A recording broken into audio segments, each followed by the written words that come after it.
আসসালামু আলাইকুম প্রিয় শিক্ষার্থীরা, আশা করি তোমরা সবাই ভালো আছো। তো আজকে আমাদের আলোচ্য বিষয় হলো পদার্থবিজ্ঞান প্রথম পত্র থেকে আজকে আমরা আলোচনা করব হচ্ছে ষষ্ঠ অধ্যায় নিয়ে। ষষ্ঠ অধ্যায় মহাকর্ষ ও অভিকর্ষ। এই অধ্যায় থেকে আজকে আমরা আলোচনা করব হলো এমসিকিউ যে অংশটা আছে এই অংশটা নিয়ে। তো এমসিকিউ অংশ থেকে এই অধ্যায়ে আমাদের যেই যতগুলি অংশ আছে বা যতগুলি টপিক্স আছে সকল টপিক্স থেকে কিন্তু মোটামুটি এই অধ্যায় থেকে প্রশ্ন আসে। জ্ঞানমূলক, অনুধাবন, প্রয়োগ, উচ্চতর দক্ষতা, লেখচিত্র, আবার যে অঙ্কগুলি আছে এমসিকিউর, এগুলি সকলগুলি কিন্তু সকল অংশ থেকেই কিন্তু আসে। তো আমি চেষ্টা করব যে প্রত্যেকটা অংশ থেকেই তোমাদেরকে আলোচনা করার জন্য, তোমাদের সাথে আলোচনা করার জন্য চেষ্টা করব। শুরুতেই যে অংশটা নিয়ে আমি আলোচনা করব সেটা হলো পরন্ত বস্তুর যে সূত্রগুলি আছে, এই পরন্ত বস্তুর এই সূত্রগুলি নিয়ে আলোচনা করব। তো আমরা শুরু করি, চলো। আমরা প্রথমে যেটা বলবো যে পরন্ত বস্তুর সূত্র কয়টা। পরন্ত বস্তুর সূত্র হলো আমাদের এখানে তিনটা।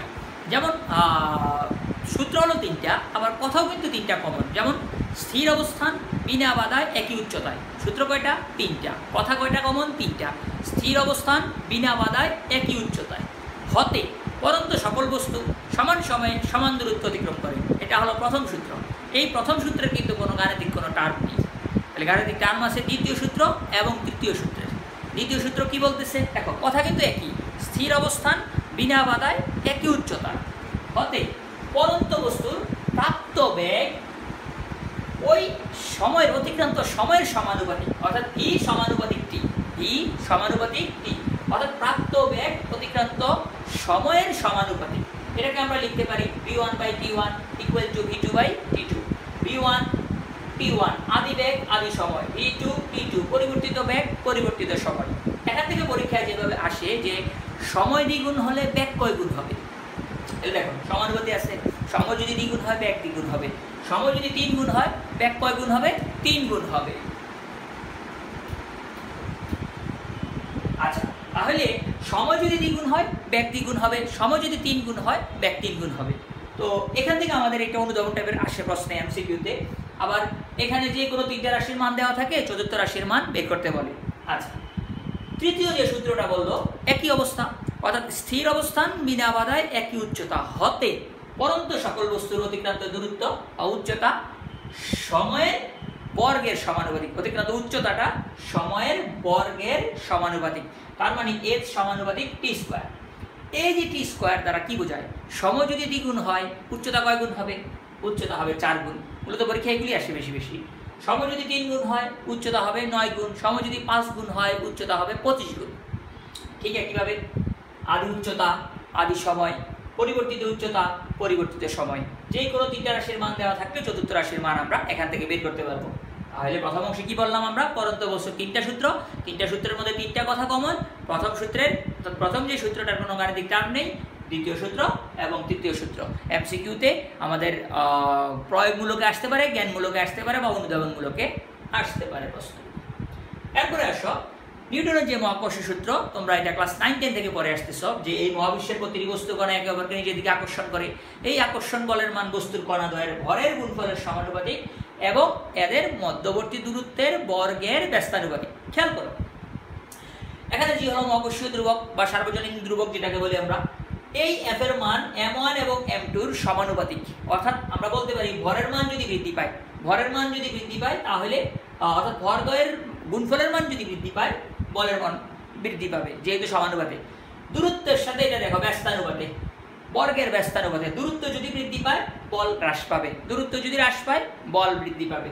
পরীক্ষা কিভাবে আসে প্রশ্নগুলি? বলে যে বস্তুদের মধ্যকার দূরত্ব দ্বিগুণ করা হলো। তাহলে দ্বিগুণ যদি করা হয়, ডি এর মান 2, 2 স্কোয়ার মানে 4। তার মানে মধ্যকার দূরত্ব যদি দ্বিগুণ হয় ক্রিয়াশীল বল হবে 1/4 গুণ। তাহলে মানে দেখো দূরত্ব বাড়তেছে, ক্রিয়াশীল বল কমতেছে, যেহেতু ব্যস্তানুপাতে। দূরত্ব যদি 3 গুণ হয়, দূরত্ব যদি 3 গুণ হয় বলের মান হবে 1/9 গুণ। দূরত্ব যদি 5 গুণ হয় বলের মান হবে 1/25 গুণ। তাহলে এই বলের মান ভরের গুণফলের সমানুপাতিক আর দূরত্বের বর্গের ব্যস্তানুপাতিক। ভরের মান বাড়লে বলের মান বাড়বে, দূরত্বের মান বাড়লে বলের মান কমবে। আর যে এই জি হলো মহাকর্ষীয় ধ্রুবক, এই যে জি এর যে মান এটা সিকিউতে দেওয়া থাকবে, কিন্তু এমসিকিউতে এটার মান দেওয়া থাকবে না, এটা বের করতে হবে। অর্থাৎ এটা নিচের পূর্ণোত্তরটি সঠিক, এটা বের করতে হবে। এটার মান একক সহ আমরা মুখস্থ রাখবো, কারণ পরীক্ষা হলে আমাদের এই এককগুলি চেঞ্জ করে দেয়। যেমন এককটা হলো কি newton metre square per KG. পরীক্ষায় আসলো newton per metre square KG, এইভাবে তোমাদেরকে বিভ্রান্ত করতে পারি। আবার দেখো এখানে ইনভার্স 11, তোমরা অনেক সময় এটাতে ভুল করো, এখানে ইনভার্সটা ধরা মনে করো যে এটা 11 না। এই জায়গাগুলি আমাদেরকে মাথায় রাখতে হবে, এগুলি এমসিকিউতে তোমাদেরকে বিভ্রান্তমূলক উপাত্ত দিয়ে দিবে, একেবারে কাছাকাছি উপাত্ত দিয়ে দিবে, যাতে তোমরা খুব সহজেই বিভ্রান্ত হতে পারো। তাহলে 6.673 × 10 inverse 11 newton metre square per KG. এখন এটা হলো মহাকর্ষীয় ধ্রুবক, এটা হলো তার মাত্রা L3 M inverse 1 T inverse 2, একক এবং মাত্রা সহ আমরা মাথায় রাখবো, তাহলে পরীক্ষা আসলে আমরা দিতে পারবো। গেল এগুলি। এরপরের যে অংশটা আছে, এরপরের অংশটা হলো আমাদের কেপলারের সূত্র। আচ্ছা, কেপলারের যে সূত্রটা, কেপলারের সূত্র মূলত 3টা। এখানে আমি তৃতীয় সূত্র নিয়ে আলোচনা করতেছি।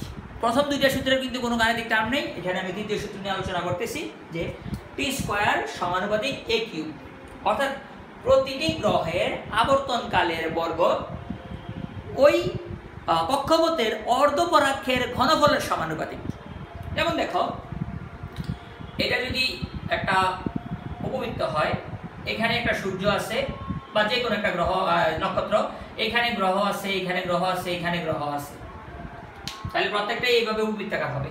অর্থাৎ খেয়াল করো, প্রতিটি গ্রহের, আমরা যদি এইটা একটা গ্রহ বিবেচনা করি, এই যে এখানে এটা একটা গ্রহ বিবেচনা করি, তাহলে এই গ্রহটির আবর্তনকালের বর্গ, অর্থাৎ আবর্তনকাল মানে এই বিন্দু থেকে ঘুরে আবার এই বিন্দুতে আসতে যে সময় লাগবে সেটাকে বলা হয় আবর্তনকাল। প্রতিটি গ্রহের আবর্তনকালের বর্গ ওই কক্ষপথের অর্ধপরাক্ষের ঘনফলের সমানুপাতিক। অর্ধপরাক্ষটা কি? অর্ধপরাক্ষটা হলো, আমরা জানি উপবৃত্তের সর্বদিকের ব্যাস সমান না, এখানে সর্বোচ্চ ব্যাসও আছে, সর্বনিম্ন ব্যাসও আছে। যেমন আমাদের এই ব্যাসটা হলো সর্বোচ্চ ব্যাস আর এই ব্যাসটা হলো সর্বনিম্ন ব্যাস।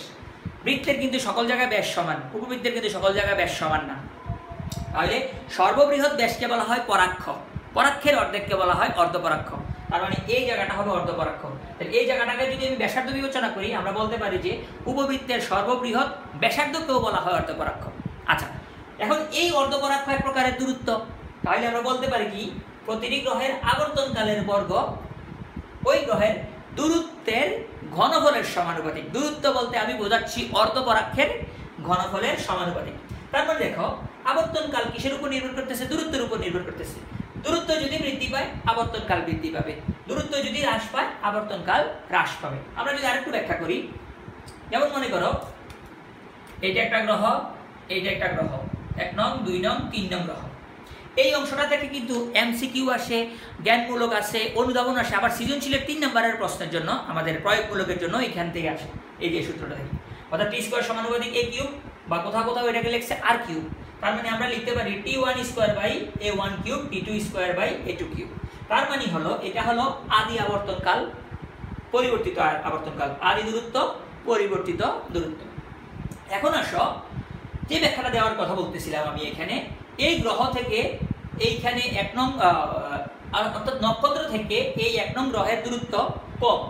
তো দূরত্ব কম হলে আবর্তনকাল কম হবে। আবর্তনকাল যদি কম হয়, বছরে দিনের সংখ্যা কম হবে। 2 নংয়ের ক্ষেত্রে দূরত্ব বেশি, দূরত্ব বেশি বিধায় আবর্তনকাল বেশি, ফলে বছরে দিনের সংখ্যা আরো বেশি হবে। 3 নংয়ের ক্ষেত্রে দূরত্ব আরো বেশি, অর্থাৎ 3 নং গ্রহের ক্ষেত্রে দূরত্ব আরো বেশি। দূরত্ব যদি বেশি হয়, আবর্তনকাল বেশি হবে। আবর্তনকাল যত বেশি হবে, বছরে দিনের সংখ্যা তত বেশি হবে। পরীক্ষায় প্রশ্নটা এভাবেও আসে যে সূর্য থেকে পৃথিবীর দূরত্ব যদি বর্তমান দূরত্বের অর্ধেক হয়ে যায়, তাহলে বছরে দিনের সংখ্যা বাড়বে না কমবে। তো যেহেতু দূরত্ব অর্ধেক হয়ে গেছে, দূরত্ব অর্ধেক হয়ে গেলে আবর্তনকাল কমে যাবে। আবর্তনকাল কিন্তু অর্ধেক হবে না। কেন অর্ধেক হবে না? কারণ টি স্কোয়ার আর এ কিউব, যদি উভয় পাশে স্কোয়ার থাকতো বা উভয় পাশে কিউব থাকতো, তাহলে একটা অর্ধেক হলে আরেকটা অর্ধেক হতো। যেহেতু এখানে একটা স্কোয়ার, এক পাশে কিউব, তারপরে দূরত্ব কমে গেলে অর্ধেক হলে আবর্তনকাল অর্ধেক হবে না, আবর্তনকাল কমে যাবে। আবর্তনকাল যদি কমে যায়, বছরে দিনের সংখ্যা কমে যাবে। তাহলে এখান থেকে দেখা গেল 1 নং গ্রহের দূরত্ব কম, বিদায় আবর্তনকাল কম। 3 নং গ্রহের দূরত্ব বেশি, বিদায় আবর্তনকাল বেশি, বিদায় বছরে দিনের সংখ্যা আরো বেশি হবে। তো এখান থেকে পরীক্ষার প্রশ্নগুলি মূলত এভাবে এসে থাকে। আর 3-এর জন্য যে প্রশ্নগুলি আসে, যে T1 square by A1 cube equal T2 square by A2 cube, এখানে এই এটা অর্ধপরাক্ষ, অর্ধপরাক্ষটাকে বলা হয়েছে দূরত্ব, অর্থাৎ প্রতিটি গ্রহের আবর্তনকালের বর্গ দূরত্বের ঘনফলের সমানুপাতিক বা অর্ধপরাক্ষের ঘনফলের সমানুপাতিক। খুবই গুরুত্বপূর্ণ একটা অংশ, খুবই গুরুত্বপূর্ণ টপিকস। এই টপিকস থেকে আমাদের সিকিউ আসতে পারে, এমসিকিউ আসতে পারে, ক খ এর জন্য আসতে পারে। তোমরা এগুলি মাথায় রাখবা। আচ্ছা, এরপরে আসো, এরপরে হচ্ছে অভিকর্ষজ ত্বরণ। অভিকর্ষজ ত্বরণ যে অংশটা, এই অংশটা কিন্তু তোমরা ছোটবেলা থেকে পড়ে আসতেছো। অভিকর্ষজ ত্বরণ ক্লাস 9-10 থেকে পড়ে আসতেছো, বা তারও আগে থেকে অভিকর্ষজ ত্বরণ পড়তেছো। তোমরা জানো যে অভিকর্ষজ ত্বরণকে জি দ্বারা প্রকাশ করা হয়, তার মান হলো 9.8 ms/2। আচ্ছা, এই অভিকর্ষজ ত্বরণ কিন্তু 3 কারণে পরিবর্তন হয়। অক্ষাংশের ক্রিয়া অর্থাৎ আকারের ক্রিয়াটা, উচ্চতা এবং আণবিক গতির কারণে পরিবর্তন হয়। আমরা জানি অভিকর্ষজ ত্বরণ কিন্তু সর্বত্র সমান নয়। আমরা যদি একটু বিবেচনা করি, দেখো পৃথিবী যদি বিবেচনা করি, এটা মনে করো পৃথিবী। আমরা জানি পৃথিবী কিন্তু সুষম গোলক নয়, তাহলে পৃথিবীর এই অঞ্চলগুলি, মেরু অঞ্চলগুলি এইভাবে চাপা থাকে, এইরকম চাপা থাকে। এগুলি হলো মেরু অঞ্চল, আচ্ছা এগুলি হলো বিষুব অঞ্চল। তাহলে এটা হলো একটা পৃথিবী বিবেচনা করি, দেখো এগুলি হলো মেরু অঞ্চল, এগুলি হলো বিষুব অঞ্চল। এখন এই যে G = Gm/r², ভূপৃষ্ঠে অভিকর্ষজ ত্বরণ নির্ণয়ের সমীকরণ, এটা দিয়ে কিন্তু তুমি মঙ্গলের পৃষ্ঠ বের করতে পারবা, বুধের পৃষ্ঠ বের করতে পারবা, XYZ যে কোনো গ্রহের পৃষ্ঠে অভিকর্ষজ ত্বরণ তুমি এই সমীকরণ দিয়ে নির্ণয় করতে পারবা। G = Gm/r²। G এর মান আমরা জানি মহাকর্ষীয় ধ্রুবক, m হলো পৃথিবীর ভর, আর হলো পৃথিবীর ব্যাসার্ধ। তুমি যদি মঙ্গলের জন্য বের করো, তাহলে m হবে মঙ্গলের ভর, আর হবে মঙ্গলের ব্যাসার্ধ। আমি আবারও বলতেছি, পৃষ্ঠে, কোথায়? পৃথিবীর পৃষ্ঠে, মঙ্গলের পৃষ্ঠে, বুধের পৃষ্ঠে, XYZ যে কোনো গ্রহের পৃষ্ঠে তুমি এটা দিয়ে অভিকর্ষজ ত্বরণ নির্ণয় করতে পারবা।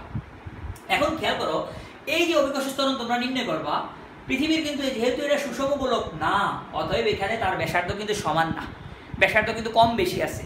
তাহলে দেখো জি এর সাথে আর কি, ব্যস্তানুপাতে, বর্গের ব্যস্তানুপাতে।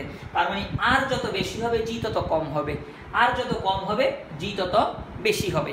এখন দেখো মেরু অঞ্চলের ক্ষেত্রে আমরা জানি পৃথিবীর ব্যাসার্ধ হচ্ছে 6400 কিলোমিটার, এভারেজে আমরা এটাকে ধরি, কিন্তু এটা কিন্তু মেরু অঞ্চলে কম হবে, বিষুবীয় অঞ্চলে বেশি হবে। যেহেতু মেরু অঞ্চলে ব্যাসার্ধ কম, এই কারণে মেরু অঞ্চলে এই সূত্রানুসারে মেরু অঞ্চলে জি এর মান কি হবে? বেশি হবে। তাহলে মেরু অঞ্চলে জি এর মান হবে কত? 9.83 ms/2। আচ্ছা, বিষুবীয় অঞ্চলে যেহেতু ব্যাসার্ধ বেশি, এই কারণে বিষুবীয় অঞ্চলে জি এর মান কি হবে? কম হবে। তাহলে কত হলো? 9.78 ms/2। সাধারণত 45 ডিগ্রি অক্ষাংশে, অর্থাৎ এই যে 45 ডিগ্রি অক্ষাংশে জি এর মানটাকে এভারেজ ধরা হয় 9.8 ms/2।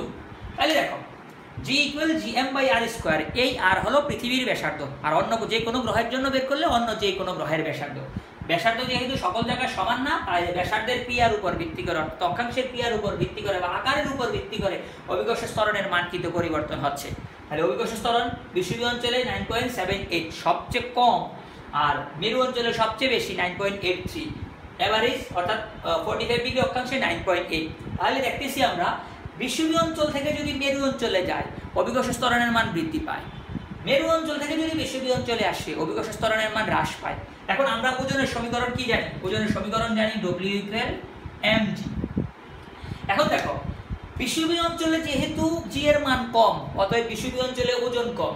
মেরু অঞ্চলে যেহেতু জি এর মান বেশি, অতএব মেরু অঞ্চলে ওজন হবে বেশি, কারণ ওজনের মান অভিকর্ষজ ত্বরণের উপর নির্ভর করে। আমরা জানি ভর এবং ওজনের একটা প্রধান পার্থক্য হলো ভরের মান অভিকর্ষজ ত্বরণের উপর নির্ভর করে না, ওজনের মান অভিকর্ষজ ত্বরণের উপর নির্ভর করে।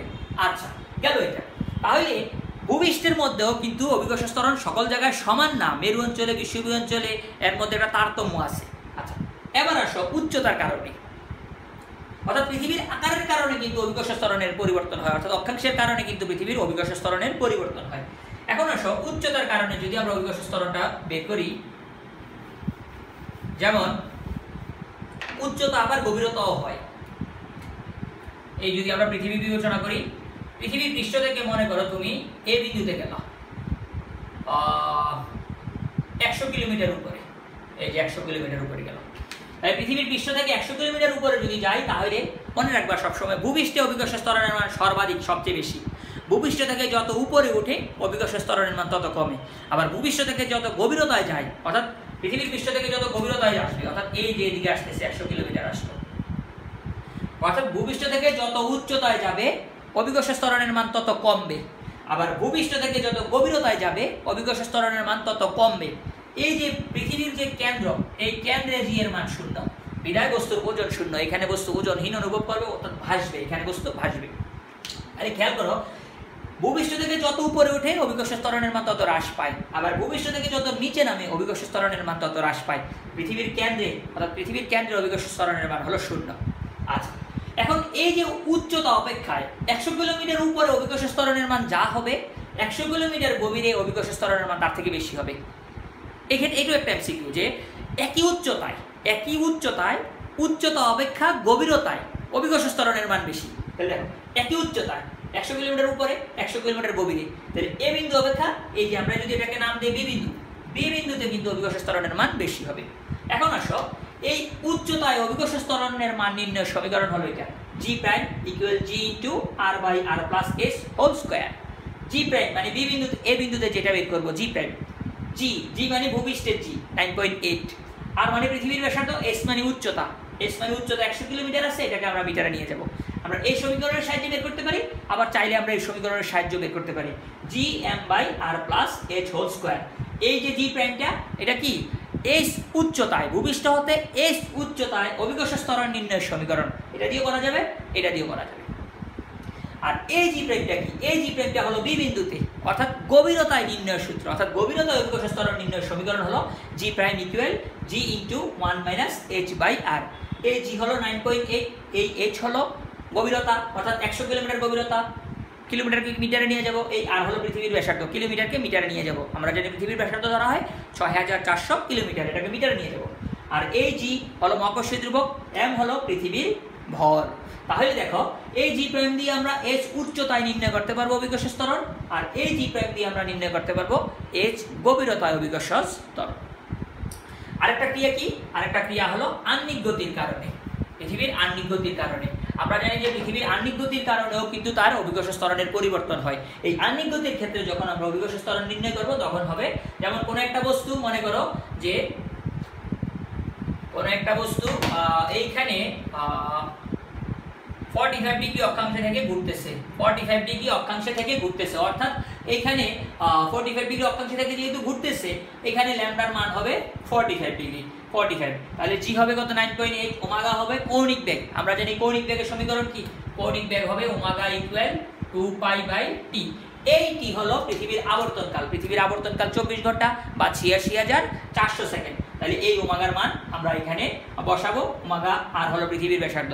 তো এইটা এই সূত্রের সাহায্যে অর্থাৎ জি ল্যামডা পৃথিবীর আহ্নিক গতির কারণে যে অভিকর্ষ ত্বরণের পরিবর্তন হচ্ছে, অর্থাৎ পৃথিবীর আহ্নিক গতির কারণে বিষুবীয় অঞ্চল থেকে মেরু অঞ্চলের দিকে অভিকর্ষ ত্বরণের মান বৃদ্ধি পায়, বিষুবীয় অঞ্চল থেকে মেরু অঞ্চলের দিকে বৃদ্ধি পায় আহ্নিক গতির কারণে। তাহলে দেখো G lambda equal G minus omega square R cos square lambda হয়ে যাবে। তাহলে পৃথিবীর আহ্নিক গতির কারণে অভিকর্ষ ত্বরণের মান কমতেছে, যদি ঘোরা যদি বন্ধ করে দেয় তাহলে অভিকর্ষ ত্বরণের মান আর কমবে না, যার ফলে ওজন ঘোরা অবস্থায় যা হবে তার থেকে বেশি হবে। এখন G lambda equal G minus omega square R cos square lambda, এটা হলো আহ্নিক গতির জন্য। তাহলে আমরা এখানে তিন কারণ পেলাম, অক্ষাংশ পেলাম, আমরা উচ্চতা পেলাম, আহ্নিক গতির যে অংশটা আছে এটা পেলাম, বা আকারের যে অংশটা আছে এই অংশটা আমরা পেলাম। তাহলে এই কারণগুলির কারণে অভিকর্ষ ত্বরণের পরিবর্তন হয়, এবং যে সূত্রগুলি আছে উচ্চতা, গভীরতা, পৃষ্ঠ, আহ্নিক গতির কারণে, এই সূত্রগুলি যদি মাথায় রাখতে পারি তাহলে এমসিকিউ আসলে খুব সহজে আমরা দিতে পারবো।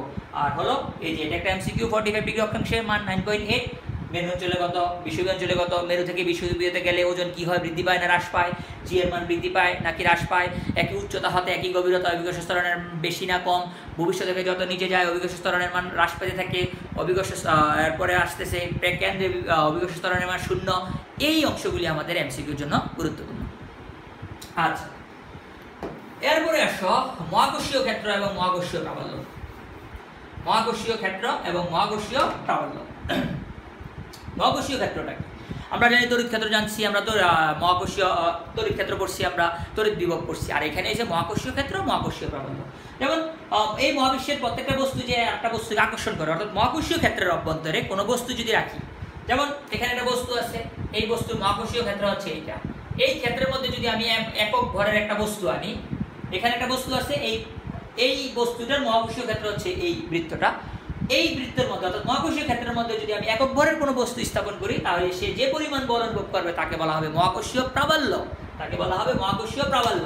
তাহলে E ইকুয়াল F/m, একক হলো নিউটন পার কেজি, বলের একক নিউটন, ভরের একক কেজি, নিউটন পার কেজি, এটা একটা ভেক্টর রাশি, এই কারণে ভেক্টর চিহ্ন, মাত্রা হলো LT ইনভার্স 1। অর্থাৎ মহাকর্ষীয় প্রাবল্য অর্থাৎ মহাকর্ষীয় ক্ষেত্রের মধ্যে একক ভরের কোনো বস্তু স্থাপন করলে ওই বস্তুটা যে পরিমাণ বল অনুভব করে তাকে বলা হয় মহাকর্ষীয় প্রাবল্য। একক দেওয়া আছে, মাত্রা দেওয়া আছে। এখন দেখো E equal F/m, E equal কি লিখছি আমরা, E ইকুয়াল লিখছি F/m। তাহলে F ইকুয়াল কত mg, নিচে হলো m, m কাটা গেল, E ইকুয়াল g, তার মানে আমরা লিখতে পারি E ইকুয়াল g, অর্থাৎ মহাকর্ষীয় প্রাবল্যটা অভিকর্ষ ত্বরণের সমান। এটা একটা অবজেক্টিভ, আবার 2 নম্বরের জন্য এইভাবে আসতে পারে। এরপরে আসো মহাকর্ষীয় বিভব। মহাকর্ষীয় বিভব আমরা তড়িৎ বিভব পড়ছিলাম কি, অসীম থেকে তড়িৎ ক্ষেত্রের অভ্যন্তরে একক ধনাত্মক চার্জ আনলে যে পরিমাণ কাজ করতে হয় সেটাকে বলা হয় তড়িৎ বিভব। আর এটা হবে মহাকর্ষীয় বিভব, অসীম থেকে একক ভরের কোনো বস্তুকে মহাকর্ষীয় ক্ষেত্রের অভ্যন্তরে আনতে যে পরিমাণ কাজ করতে হয় সেটাকে বলা হয় মহাকর্ষীয় বিভব। যেহেতু কাজ একটা স্কেলার রাশি, মহাকর্ষীয় বিভব একটা স্কেলার রাশি, আর এটার একক হলো কাজের একক জুল, ভরের একক হলো কেজি, জুল পার কেজি, মাত্রা হলো L²3/2। এখন আসো মহাকর্ষীয় বিভব এবং মহাকর্ষীয় প্রাবল্যের মধ্যে একটা সম্পর্ক আছে, একটা প্রতিপাদন আছে তোমাদের বইয়ের মধ্যে, E = -ddr অফ B। আবার এটাকে আমরা লিখতে পারি gradient of V, del V, gradient of V, অর্থাৎ মহাকর্ষীয় বিভবের গ্রেডিয়েন্ট অর্থাৎ এই যে মাইনাসটা কি বোঝায়, আকর্ষণ বোঝায়, ঋণাত্মক চিহ্ন কি বোঝায়, আকর্ষণ বোঝায়। এটা হলো মহাকর্ষীয় বিভব এবং মহাকর্ষীয় প্রাবল্যের মধ্যে একটা সম্পর্ক। আর মহাকর্ষীয় বিভব নির্ণয়ের যে সমীকরণগুলি আছে, এই সমীকরণ হলো এটা E = gm/r², V = gm/r। এখানে g হলো মহাকর্ষীয় ধ্রুবক, m হলো ভর, r হলো দূরত্ব। এখানে খেয়াল করো E এর মান r এর সাথে ব্যস্তানুপাতে, অর্থাৎ বর্গমূলের ব্যস্তানুপাতে, অবজেক্টিভ V এর মান এর সাথে শুধুমাত্র ব্যস্তানুপাতে। তাহলে এগুলি মহাকর্ষীয় প্রাবল্য r এর সাথে বর্গমূলের ব্যস্তানুপাতে, আর বিভব r এর সাথে বর্গমূলে বিভব শুধু অর্থাৎ দূরত্বের সাথে শুধুমাত্র ব্যস্তানুপাতে, আর এটা হলো দূরত্বের বর্গের ব্যস্তানুপাতে। মহাকর্ষীয় বিভব এবং মহাকর্ষীয় প্রাবল্য নির্ণয়ের যে সমীকরণ, এগুলি হচ্ছে এগুলি। আমরা এই দূরত্বের মান দেওয়া থাকলে, ভরের মান দেওয়া থাকলে আমরা এখান থেকে মহাকর্ষীয় প্রাবল্য এবং মহাকর্ষীয় বিভব আমরা এখান থেকে বের করতে পারবো। এই অংশটা কিন্তু এমসিকিউর জন্যই বেশি গুরুত্বপূর্ণ। সাধারণত সৃজনশীলে অভিকর্ষ ত্বরণ, এরপরে মুক্তিবেগ, বেগ আবর্তনকাল, উচ্চতা, ওই অংশটা কি বেশি পরীক্ষা আসে, কেপলারের সূত্র। এই অংশটা কিন্তু এমসিকিউর জন্য খুব বেশি গুরুত্বপূর্ণ। আচ্ছা, এরপরে আসো, এরপরে যে অংশটা আছে সেটা হলো আমাদের মুক্তিবেগ, এরপরে হলো কৃত্রিম উপগ্রহের বেগ আবর্তনকাল, উচ্চতা। আমরা জানি মুক্তিবেগ যদি বলি যে কোন একটা বস্তুকে সর্বাপেক্ষা যে কম বেগে নিক্ষেপ করলে এটা আর পৃথিবীতে ফিরে আসবে না, অর্থাৎ পৃথিবীর আকর্ষণ কাটিয়ে মায়া কাটিয়ে সেটা চলে যাবে, মহাশূন্যে মিলিয়ে যাবে, এরকম যে বেগটা সেটাকে বলা হয় মুক্তিবেগ, এসকেপ ভেলোসিটি। আর পৃথিবীর ক্ষেত্রে ভূপৃষ্ঠে মুক্তিবেগের মান হলো 11.2 কিলোমিটার/সেকেন্ড, অর্থাৎ সেকেন্ডে 11.2 কিলোমিটার যাবে, কিলোমিটার/আওয়ার না। কিন্তু এই যে ভূপৃষ্ঠে মুক্তিবেগ নির্ণয়ের সমীকরণ হলো V = √2gr। g হলো অভিকর্ষ ত্বরণ, r হলো ব্যাসার্ধ। এটা দিয়ে কিন্তু তুমি মঙ্গলের পৃষ্ঠও বের করতে পারবা। মঙ্গলের পৃষ্ঠে যখন বের করো তখন এই g হবে মঙ্গলের জন্য, এই r হবে মঙ্গলের জন্য। আচ্ছা, এটা হলো ভূপৃষ্ঠের জন্য। এটা কিন্তু ভূপৃষ্ঠের জন্য না, এটা হলো ভূপৃষ্ঠ থেকে s উচ্চতায়। যেমন মনে করো আমার এটা হলো যে কোনো একটা গ্রহ, আমার স্যাটেলাইট আছে এখানে, স্যাটেলাইট যদি এইখানে থাকে, এটা মনে করো পৃথিবী থেকে একটা উচ্চতা আছে, এই উচ্চতা থেকে তুমি এই মনে করো 100 কিলোমিটার উপরে আছে, 100 কিলোমিটার উপর থেকে তুমি তাকে ওই গ্রহের আকর্ষণ কাটিয়ে দূরে পাঠিয়ে দিবা, তখন এই এসকেপ ভেলোসিটি নির্ণয়ের সূত্র হবে এটা 2g'r+h। কারণ এই ভূপৃষ্ঠের জি আর উচ্চতার জি কিন্তু সমান না, তখন এই জি প্রাইম বের করতে হবে। ভূপৃষ্ঠের ক্ষেত্রে শুধু ব্যাসার্ধ, আর উচ্চতার ক্ষেত্রে হবে কি r+h, অর্থাৎ এই ভিই দিয়ে কি গ্রহের পৃষ্ঠে, আর এই যে ভিই যেটা g'(r+h) গ্রহের পৃষ্ঠ হতে s উচ্চতায় মুক্তিবেগ। আবার তুমি কিন্তু এখানে পৃষ্ঠের জন্য মুক্তিবেগ কিন্তু এই সমীকরণ দিয়ে করতে পারো 2gm/r। এইখানে g হলো মহাকর্ষ ধ্রুবক, m হলো ভর, আর r হলো কি, r হলো এখানে ব্যাসার্ধ। এই m হলো গ্রহের ভর, এই r হলো ব্যাসার্ধ। একটা বিষয় খেয়াল করো, মনে করো এই একটা বস্তু 100 কেজি ভর, এই একটা বস্তু 5 কেজি ভর।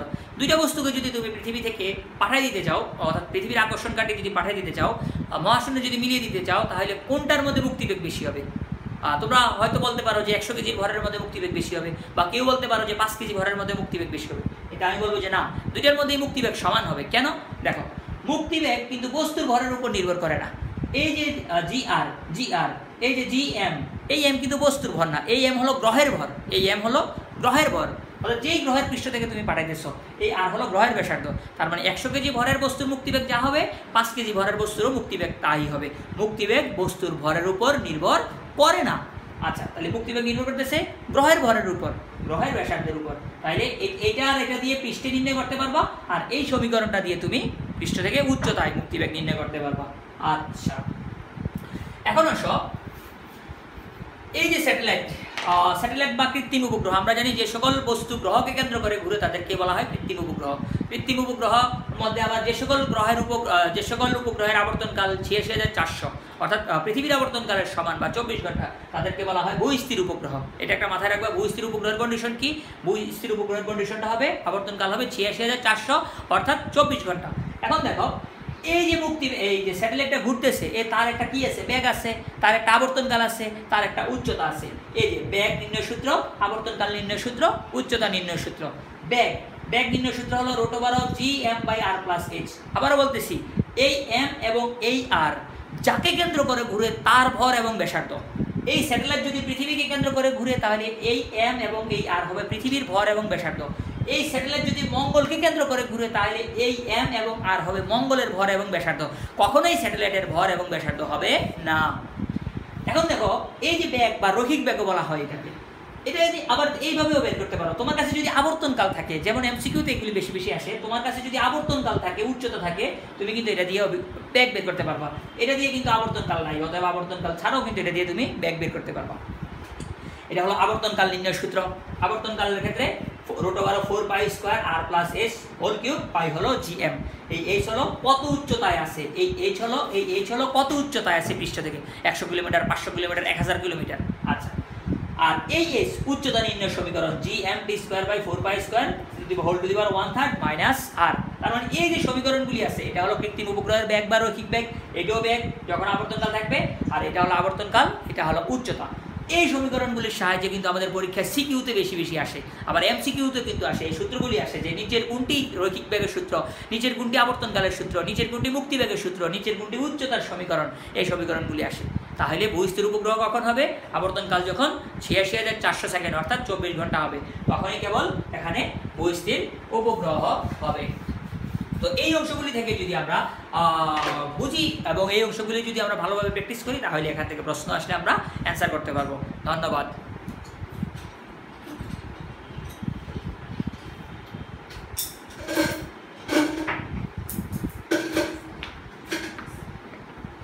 প্রাণপ্রিয় শিক্ষার্থীরা, আমরা মহাকর্ষের যেই অংশটা নিয়ে আলোচনা করছিলাম, এখন আসো এখান থেকে আরও কিছু সিকিউ নিয়ে আমরা আলোচনা করবো এখন। সেগুলি হচ্ছে, যেমন আমরা কিছুক্ষণ আগে আবর্তনকালের যে অংশটা বলছি, যেমন কৃত্রিম উপগ্রহের আবর্তনকাল যদি ২৭.৮ দিন হয়, ২৭.৮ দিন হয়, এটি চাঁদের মতো উপগ্রহে পরিণত হবে। এই অংশটা কিন্তু আমার সিকিউতে ৪ নম্বরের যে অংশগুলি আছে ওই অংশটার জন্য গুরুত্বপূর্ণ, আবার এখানে অবজেক্টিভের জন্য গুরুত্বপূর্ণ। অর্থাৎ ২৭.৮ দিন যদি হয় তাহলে এটা চাঁদের মতো উপগ্রহে পরিণত হবে। তো এখানে তোমাদেরকে ভূস্থির উপগ্রহের কন্ডিশনটা দেওয়া হয়েছে, চাঁদের মতো উপগ্রহের কন্ডিশন দেওয়া হয়েছে। এখন আসো আমরা যদি একটু আলোচনা করি। আচ্ছা, যেমন মহাকর্ষীয় বল মাধ্যম নিরপেক্ষ, এই বল সংরক্ষণশীল বল। এই বল সর্বদা আকর্ষণধর্মী, বস্তুর ভর ছাড়া বস্তুর অন্য কোনো ভৌত বা রাসায়নিক ধর্মের উপর মহাকর্ষীয় বলের মান নির্ভর করে না। এগুলি সাধারণত হচ্ছে অভিন্ন তথ্যভিত্তিক প্রশ্নের জন্য আমাদের কাজে আসবে। এরপরে আবার কিছুক্ষণ আগে আমি আলোচনা করছি যে অভিকর্ষ ত্বরণ মহাকর্ষীয় যে প্রাবল্য আছে তার সমান, অর্থাৎ g = E। আচ্ছা, অভিকর্ষ ত্বরণ ৩ কারণে পরিবর্তন হয়: উচ্চতার প্রভাব, অক্ষাংশের প্রভাব এবং পৃথিবীর ঘূর্ণন প্রভাব, অর্থাৎ আহ্নিক গতি যেটা বলা হয়। আচ্ছা, আবার এটা আলোচনা করা হয়েছে ভূপৃষ্ঠ থেকে যত উপরে যায় অভিকর্ষ ত্বরণ কমে, ভূপৃষ্ঠ থেকে যত অভ্যন্তরে যায় অভিকর্ষ ত্বরণ কমে, পৃথিবীর কেন্দ্রে অভিকর্ষ ত্বরণের মান 0 হয়। এরপরে আসো এখানে কিছু মুক্তিবেগের মান আমি দিয়ে দিই। মুক্তিবেগগুলি হচ্ছে এরকম, যেমন চাঁদ 2.4, 5.1, 4.3, 10.3, 59.5 কিলোমিটার পার সেকেন্ড। আমরা জানি পৃথিবীর মুক্তিবেগ কত? 11.2 কিলোমিটার পার সেকেন্ড। এটা হলো প্রথমটা হলো চাঁদের মুক্তিবেগ হলো 2.4 কিলোমিটার পার সেকেন্ড। এরপরে হলো মঙ্গলের মুক্তিবেগ 5.1 কিলোমিটার পার সেকেন্ড। বুধের মুক্তিবেগ, এরপরে এটা হলো শুক্র বৃহস্পতির মুক্তিবেগ। অর্থাৎ আমি যদি বলি চাঁদ, মঙ্গল, বুধ, শুক্র, বৃহস্পতির মুক্তিবেগ প্রত্যেকটার একক হবে কিলোমিটার পার সেকেন্ড হবে। এখন আসো এই যে বস্তুগুলি একটা গ্রহ একটা স্যাটেলাইট বা একটা উপগ্রহ কখন একটা গ্রহকে কেন্দ্র করে কিভাবে ঘুরবে, বৃত্তাকারে ঘুরবে, উপবৃত্তাকারে ঘুরবে নাকি চলে যাবে, অর্থাৎ গ্রহের আকর্ষণ কাটিয়ে চলে যাবে, কোন কন্ডিশনের উপর হয় আমরা একটু এটা নিয়ে আলোচনা করব।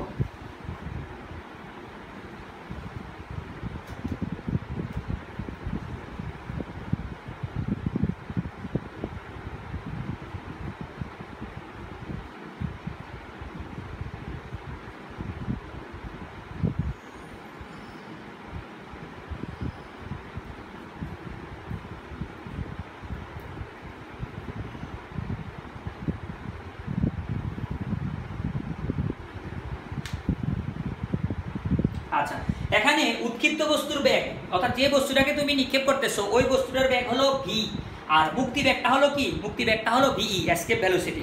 তাহলে দেখো ভি স্কয়ার ইকুয়াল যদি ভি স্কয়ার বাই 2, আবারও বলতেছি উৎক্ষিপ্ত বস্তুর বেগ হলো ভি, মুক্তি বেগ হলো ভিই।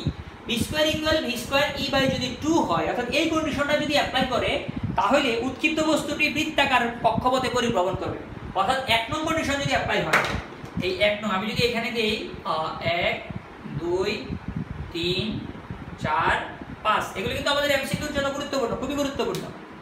তাহলে 1 নং কন্ডিশনের ক্ষেত্রে কি হবে? 1 নং কন্ডিশনের ক্ষেত্রে উৎক্ষিপ্ত বস্তুটি বৃত্তাকার কক্ষপথে পরিভ্রমণ করবে, এই ক্ষেত্রে বৃত্তাকার কক্ষপথে পরিভ্রমণ করবে। আর 2 নম্বরের ক্ষেত্রে কি হবে? উৎক্ষিপ্ত বস্তুটি অর্থাৎ এই ক্ষেত্রে উপবৃত্তাকার কক্ষপথে পরিভ্রমণ করবে। আচ্ছা, 3 নম্বরের ক্ষেত্রে, এই 3 নম্বরের ক্ষেত্রে হবে পৃথিবীকে একটি ফোকাসে রেখে উপবৃত্তাকার কক্ষপথে পৃথিবী প্রদক্ষিণ করতে থাকবে, অর্থাৎ পৃথিবীকে একটা ফোকাসে রেখে উপবৃত্তাকার কক্ষপথে পৃথিবীকে প্রদক্ষিণ করতে থাকবে। এটার ক্ষেত্রে কি হবে? এটার ক্ষেত্রে হবে বস্তুটি পরাবৃত্তাকার কক্ষপথে পৃথিবী পৃষ্ঠ ছেড়ে যাবে। আচ্ছা, 5 নম্বরের ক্ষেত্রে হবে কি?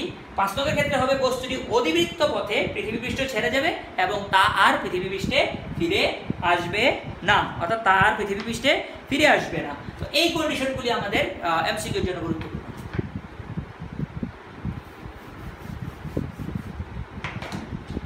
আচ্ছা, যেমন মুক্তিবেগের 0.707 গুণে, অর্থাৎ 0.707 গুণে, অর্থাৎ আমরা বলতে পারি VE ইকুয়াল 0.707 VE। মুক্তিবেগের 0.707 গুণে কোনো বস্তুকে নিক্ষেপ করলে এটি একটা কৃত্রিম উপগ্রহে পরিণত হবে, অর্থাৎ V এর মান যদি 0.707 VE হয়, অর্থাৎ মুক্তিবেগের 0.707 গুণে যদি নিক্ষেপ করো এটা একটা কৃত্রিম উপগ্রহে পরিণত হবে। এবং এই কৃত্রিম উপগ্রহের কক্ষীয় বেগ, অর্থাৎ যে কক্ষপথে ঘুরবে ওই কক্ষপথের বেগ হবে 7.92 কিলোমিটার পার সেকেন্ড, কক্ষীয় বেগ। আচ্ছা, এরপরে আসো লিফটের অঙ্ক। লিফটের অঙ্ক কিন্তু আমরা ক্লাস 9-10 থেকে পড়ে আসতেছি, তাছাড়া আমরা গতিবিদ্যার মধ্যে কিন্তু এগুলো নিয়ে আলোচনা করছি। তারপরে একটু বলে দেই, F equal m into G plus A, F equal m into G minus A. অর্থাৎ লিফট যখন এ ত্বরণে উপরে ওঠে, লিফট যখন, প্রথম কন্ডিশনটা হলো লিফট যখন এ ত্বরণে উপরে ওঠে তখন F equal m into G plus A, আর লিফট যখন এ ত্বরণে নিচে নামে তখন F equal m into G minus A. এরপরে আসো F equal m into G minus A. এখানে লিফট যখন অবাধে নিচে নামে, লিফট যখন এখানে অবাধে নিচে নামে, অর্থাৎ F ইকুয়াল কত? F ইকুয়াল এখানে হলো a m into G minus A, তখন আমাদের অবাধে যেহেতু নিচে নামতেছে a ইকুয়াল জি হবে। তাহলে a ইকুয়াল যদি জি হয় F equal m into G minus জি হবে। তাহলে আমরা লিখতে পারি F ইকুয়াল m ইন্টু 0। তার মানে লিফট যখন অবাধে নিচে নামে তখন ক্রিয়াশীল বল হবে F ইকুয়াল 0। আচ্ছা, এরপরে আসো লিফট যখন স্থির থাকে বা সমবেগে ওঠানামা করে, লিফট যখন স্থির থাকে বা সমবেগে ওঠানামা করে তখন হবে F ইকুয়াল mg, তখন হবে F ইকুয়াল mg হবে তখন।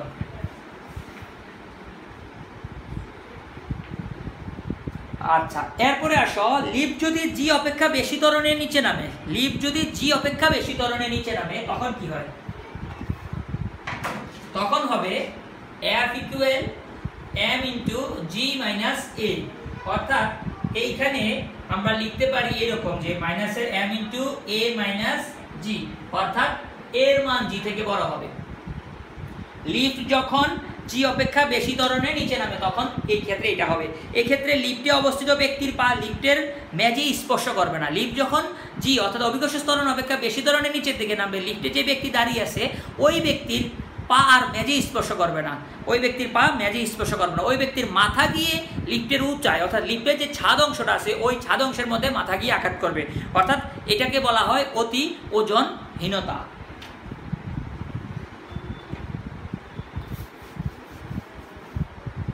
আচ্ছা, এরপরে মহাকর্ষীয় ধ্রুবক জি এর মান বস্তুর ভরের প্রকৃতি, প্রবেশ্যতা, প্রবণতা, দিকদর্শিতা এবং বস্তুর ভৌত অবস্থার উপর নির্ভর করে। ভৌত অবস্থার উপর নির্ভর করে। এইটা আমাদের অভিন্ন তথ্যভিত্তিক যে প্রশ্ন আছে তার জন্য এটা গুরুত্বপূর্ণ হবে। আচ্ছা, এরপরে আছে ঘূর্ণনজনিত কারণে মেরু অঞ্চলে জি এর মান স্থির থাকলেও বিষুবীয় অঞ্চলে ওমেগা স্কয়ার আর পরিমাণ কম হয়। যেহেতু এটা হলো মেরু অঞ্চল, এই যে এই ঘূর্ণনজনিত কারণে এটা হচ্ছে মেরু অঞ্চল, এটা হচ্ছে বিষুবীয় অঞ্চল। এই মেরু অঞ্চলে কিন্তু স্থির থাকে আর বিষুবীয় অঞ্চলে ওমেগা স্কয়ার আর পরিমাণ কমে যায়। ওমেগাটা হচ্ছে এখানে কৌণিক বেগ। আচ্ছা, পৃথিবীর আকৃতি হলো উপগোলকীয় এবং বিষুবীয় ব্যাস মেরু ব্যাস অপেক্ষা 43 কিলোমিটার বড়। বিষুবীয় ব্যাস অর্থাৎ এই অঞ্চলের ব্যাসটা এই অঞ্চলের ব্যাস থেকে 43 কিলোমিটার বড় হয়। আচ্ছা,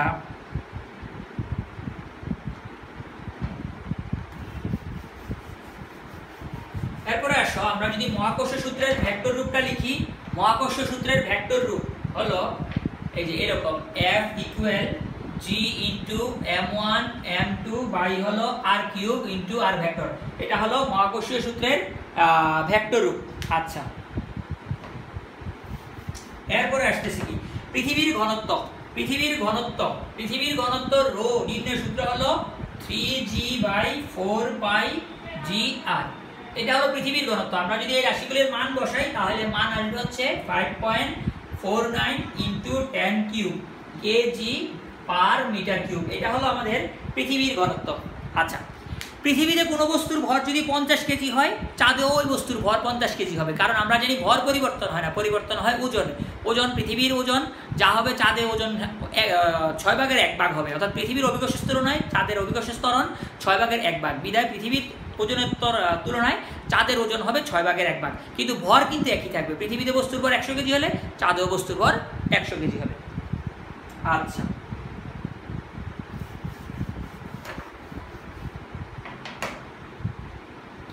আরেকটা বিষয় হলো সূর্যের অভিকর্ষ ত্বরণ। এই যে সূর্যের অভিকর্ষ ত্বরণ হবে 27g, অর্থাৎ পৃথিবীর অভিকর্ষ ত্বরণের 27 গুণ হচ্ছে সূর্যের অভিকর্ষ ত্বরণ। আর চাঁদের অভিকর্ষ ত্বরণ হবে ওই যে বললাম 6/1।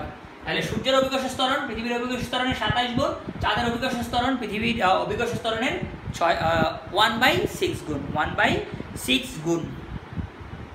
আচ্ছা, আর হলো অভিকর্ষ ত্বরণ পরিমাপক যন্ত্রের নাম হলো গ্রেভিমিটার। অভিকর্ষ ত্বরণ পরিমাপক যন্ত্রের নাম গ্রেভিমিটার।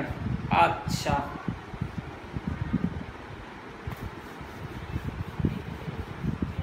এরপরে আসো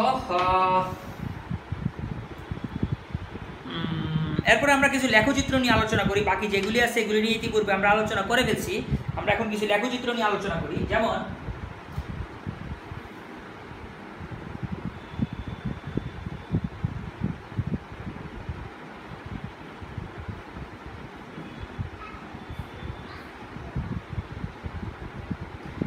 এটা হলো পৃথিবীর পৃষ্ঠ হতে কেন্দ্রের দিকে গতিশীল বস্তুর অভিকর্ষ ত্বরণের লেখচিত্র। পৃথিবীর পৃষ্ঠ হতে কেন্দ্রের দিকে গতিশীল বস্তুর অভিকর্ষ ত্বরণের লেখচিত্র। আমরা জানি পৃথিবীর পৃষ্ঠ থেকে যত কেন্দ্রের দিকে যায় অর্থাৎ উচ্চতা যত বাড়ে মানে গভীরতা যত বাড়ে অভিকর্ষ ত্বরণের মান তত কমবে। এই দেখো পৃথিবীর পৃষ্ঠে অভিকর্ষ ত্বরণ এখানে সর্বোচ্চ। পৃথিবীর পৃষ্ঠ থেকে অর্থাৎ x অক্ষ বরাবর আমরা উচ্চতা নিছি, উচ্চতার মান বাড়তেছে, অভিকর্ষ ত্বরণের মান আমরা y অক্ষ বরাবর নিছি, অভিকর্ষ ত্বরণের মান আস্তে আস্তে কমতেছে। আচ্ছা,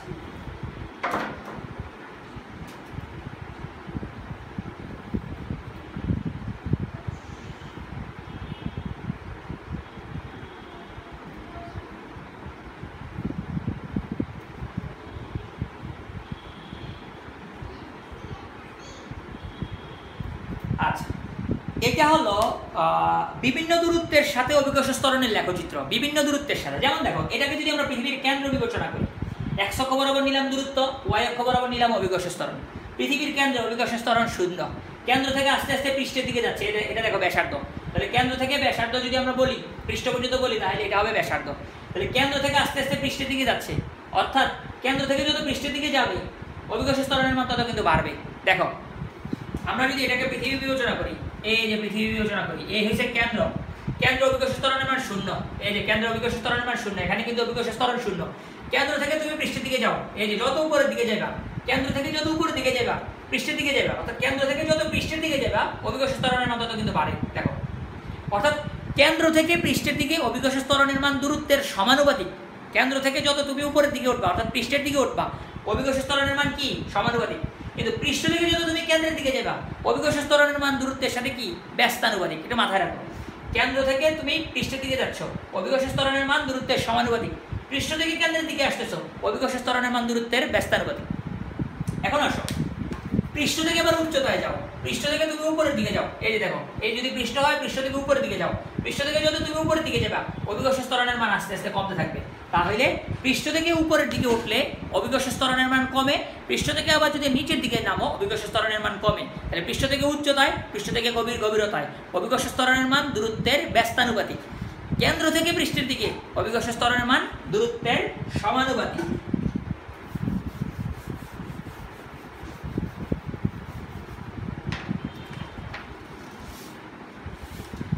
এরপরে আসো দূরত্বের সাথে মহাকর্ষীয় প্রাবল্যের যে সমীকরণ লেখচিত্র, দূরত্বের সাথে মহাকর্ষীয় প্রাবল্য এবং মহাকর্ষীয় বিভব।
খেয়াল করো, প্রথমটা হলো দূরত্বের সাথে মহাকর্ষীয় প্রাবল্যের লেখচিত্র। দূরত্বের সাথে মহাকর্ষীয় প্রাবল্যের লেখচিত্র অর্থাৎ এখানে ব্যস্তানুপাতে একটার মান বাড়লে আরেকটার মান এখানে হ্রাস পাবে, অর্থাৎ বর্গের ব্যস্তানুপাতে। আর আমাদের যে সমীকরণটা ছিল E = -gm/r²। আচ্ছা, এটাও ঠিক দূরত্বের সাথে মহাকর্ষীয় বিভবের সম্পর্ক, যেহেতু ব্যস্তানুপাতে একটার মান বৃদ্ধি পেলে আরেকটার মান হ্রাস পাবে। আর এটা হলো মহাকর্ষীয় বিভবের যে সমীকরণ ছিল V = gm/r। তো এই যে অংশগুলি, এই লেখচিত্রগুলিও আমাদের পরীক্ষায় আসে। আমরা জানি যে প্রত্যেকটা পরীক্ষায় একটা, দুইটা বা তিনটা পর্যন্ত লেখচিত্র এসে থাকে। আমরা প্রত্যেকটা অধ্যায়ে যে লেখচিত্রগুলি আছে, লেখচিত্রগুলি যদি আমরা খুব ভালোভাবে জানি তাহলে পরীক্ষায় আমরা ভালো করতে পারবো। তো এই যেই আলোচনাগুলি করা হলো প্রত্যেকটা টপিক্সের উপর, আমরা কিভাবে এমসিকিউগুলি আসে, কিভাবে ক এর জন্য মানে যে আমাদের যে জ্ঞানমূলক অনুধাবন, প্রয়োগ, উচ্চতর দক্ষতার যে অঙ্কগুলি আসে, সরি, আমরা যদি এই অংশগুলি জানি, সূত্রগুলো যদি মাথায় রাখতে পারি, তো আমরা কিন্তু আসলে পরীক্ষায় অ্যান্সার করতে পারবো। তো পরবর্তীতে আমরা আলোচনা করবো হচ্ছে এই অধ্যায়ের যে এমসিকিউ যে গাণিতিক সমস্যাগুলি আছে এগুলো নিয়ে। ধন্যবাদ।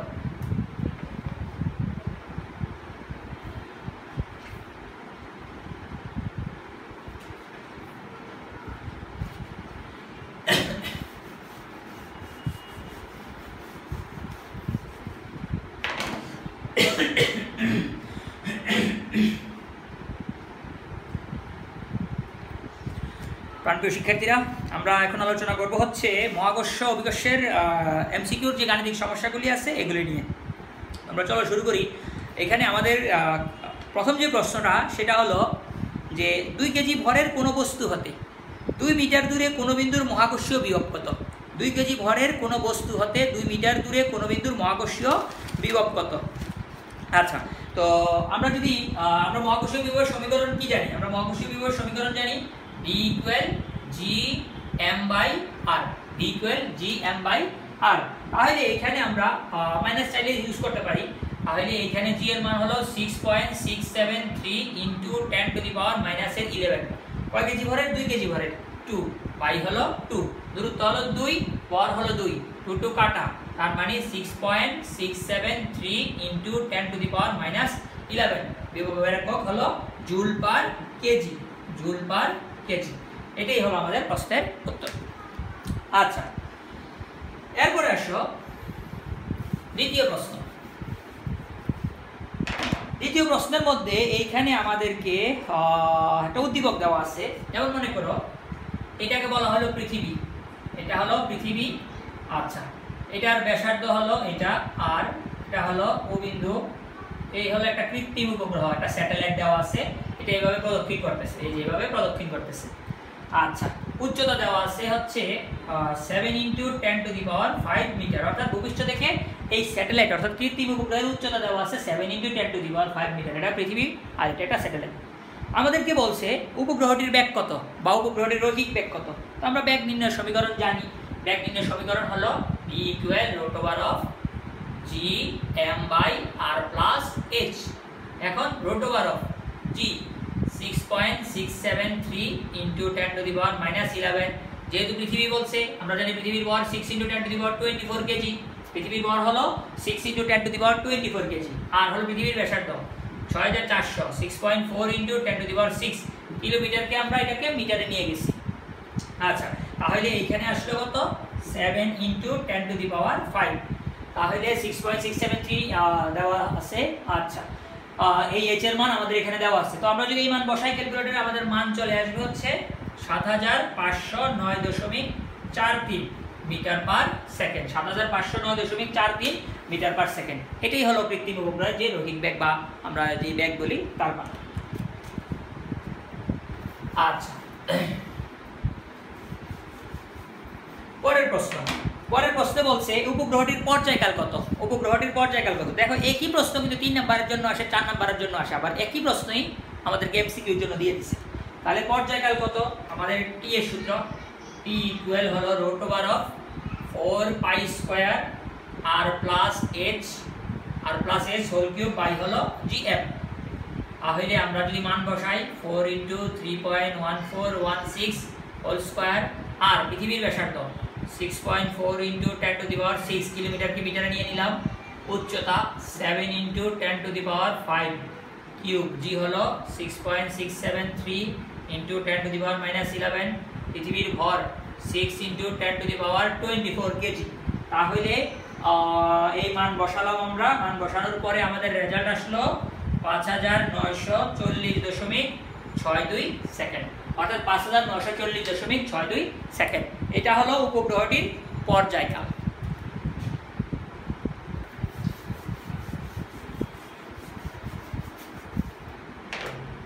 পরের প্রশ্ন, একটি বস্তুর ভর 12 কেজি, পৃথিবীর কেন্দ্রের দিকে বস্তুটি কত বলে আকর্ষিত হবে। একটি বস্তুর ভর 12 কেজি, পৃথিবীর কেন্দ্রের দিকে বস্তুটি কত বলে আকর্ষিত হবে। ওই বস্তুর ওজন বের করলেই তার আকর্ষণটা বের হয়ে যাবে, কত বলে আকর্ষিত হবে। অর্থাৎ যাহা ওজন তাহাই বল, F = mg। তাহলে ভর হলো 12 কেজি, 12 × 9.8, তার মানে 117.6 নিউটন। খুবই সহজ প্রশ্ন। আচ্ছা,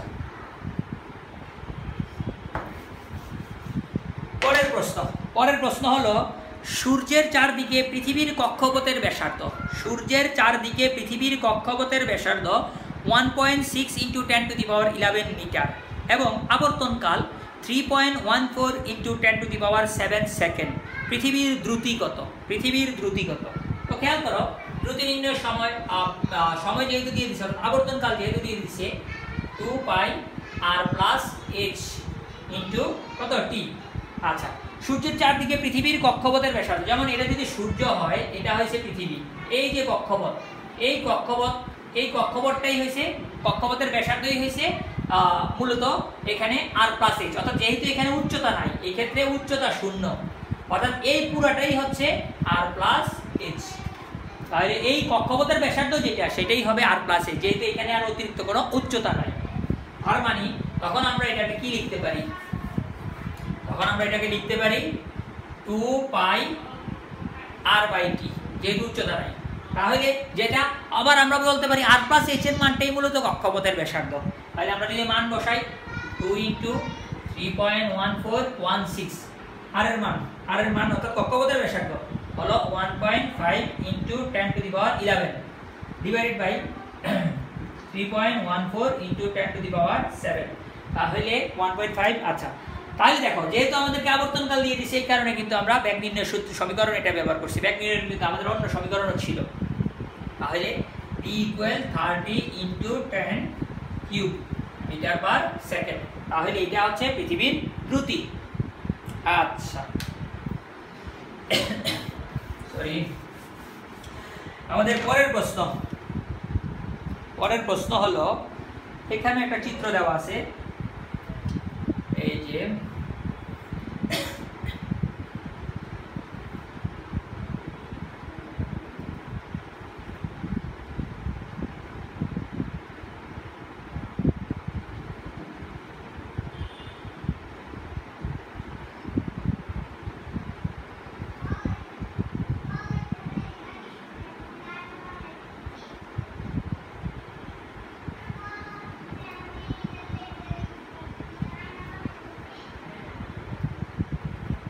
আচ্ছা, এটা একটা চিত্র দেওয়া আছে, লেখচিত্র দেওয়া, গ্রাফ দেওয়া আছে আমাদের এখানে। খেয়াল করো, x অক্ষ y অক্ষ। x অক্ষ হচ্ছে কেন্দ্র থেকে দূরত্ব, অর্থাৎ কেন্দ্র থেকে দূরত্ব হচ্ছে x অক্ষে, আর y অক্ষে দেওয়া আছে অভিকর্ষ ত্বরণ। আচ্ছা, x অক্ষে কেন্দ্র থেকে দূরত্ব, y অক্ষে দেওয়া আছে অভিকর্ষ ত্বরণ। আমরা কিছুক্ষণ আগে এটার মতো একটা লেখচিত্র নিয়ে আমরা আলোচনা করছিলাম। আমাদের এখানে বলছে যে 50 কেজি ভরের একটি বস্তুকে এ হতে সিতে নিয়ে গেলে এর ওজন কত হবে। 50 কেজি ভরের একটি বস্তুকে এ হতে সিতে নিয়ে গেলে এর ওজন কত হবে। খেয়াল করো, এটা যদি কেন্দ্র হয়, এই আর হলো ব্যাসার্ধ, তাহলে এই জায়গাটা হবে পৃষ্ঠ, এই বিন্দুটা আর বিন্দুটা অর্থাৎ এ বিন্দুটা হবে পৃষ্ঠ। যেহেতু এটা ব্যাসার্ধ, এটা কেন্দ্র, তার মানে এই এ বিন্দুটা হবে পৃষ্ঠ। এখন এ বিন্দু থেকে সি বিন্দুতে r/2 দূরত্বে নেওয়া হয়েছে, অর্থাৎ এ বিন্দু থেকে সি বিন্দুতে গেলে, অর্থাৎ পৃথিবীর পৃষ্ঠ থেকে যত উপরে ওঠে অভিকর্ষ ত্বরণ কিন্তু তত কমে। এই দেখো, অভিকর্ষ ত্বরণ কিন্তু তত কমতেছে। তাহলে অভিকর্ষ ত্বরণ যেহেতু কমতেছে, তার মানে এ থেকে সিতে যাওয়া মানে পৃথিবীর পৃষ্ঠ থেকে উপরে যাওয়া। উপরে কত দূরত্ব গেল? r/2 দূরত্ব গেল। আর হলো পৃথিবীর ব্যাসার্ধ। অর্থাৎ আমরা যদি খুব সহজে বলি যে ভূপৃষ্ঠ থেকে r/2 উচ্চতায় বস্তুটির ওজন কত, অর্থাৎ 50 কেজি ভরের বস্তুর ওজন কত। তো ওজনের সমীকরণ কি? ওজনের সমীকরণ হলো W = mg। তো এখানে আমরা g ব্যবহার করব না, আমরা ব্যবহার করব g', যেহেতু ভূপৃষ্ঠ থেকে উপরে, ভূপৃষ্ঠে হলে আমরা g ব্যবহার করতাম। তাহলে ভূপৃষ্ঠ থেকে h উচ্চতায় অভিকর্ষ ত্বরণ নির্ণয়ের সমীকরণ আমরা জানি। তাহলে m = আমরা লিখব g × r/r + h² বলে। আপনি কিভাবে বুঝলেন এটা উচ্চতায়? গভীরতা হইতে পারতো না, গভীরতা হবে না, কারণ দেখো ভূপৃষ্ঠ থেকে উপরে গেলে অভিকর্ষ ত্বরণের মান আস্তে আস্তে কমে। এই দেখো, এটা যদি ভূপৃষ্ঠ হয়, এ বিন্দু, এটা হলো কেন্দ্র, অর্থাৎ কেন্দ্র ব্যাসার্ধ, এটা হলো ভূপৃষ্ঠ থেকে উপরে যাচ্ছে, অর্থাৎ এদিকে যাচ্ছে, তার মানে এদিকে যাওয়া মানে উচ্চতা বাড়া মানে এই দেখো অভিকর্ষ ত্বরণের মান আস্তে আস্তে কমতেছে। তাহলে h এর মান কত? h এর মান হবে r/2। তাহলে আমরা এখানে কত লিখব? আমরা এখানে লিখব হচ্ছে গিয়ে mg × r/r। h এর মান হবে r/2²। আমরা যদি লসাগু করি mg r, এখানে হবে 2r + r, তার মানে হবে 3r/2²। আচ্ছা, আর কাটা গেলে রইল কত? mg × 2/3²। mg × 2/3²। আমরা এখান থেকে বের করতে পারবো ওজন w। ভর কত বললো? ভর বললো 50 × 9.8, 2/3²। তার মানে আমাদের মান আসলো হচ্ছে 217.78 নিউটন। এটাই হচ্ছে ওই বস্তুর ওজন। ধন্যবাদ।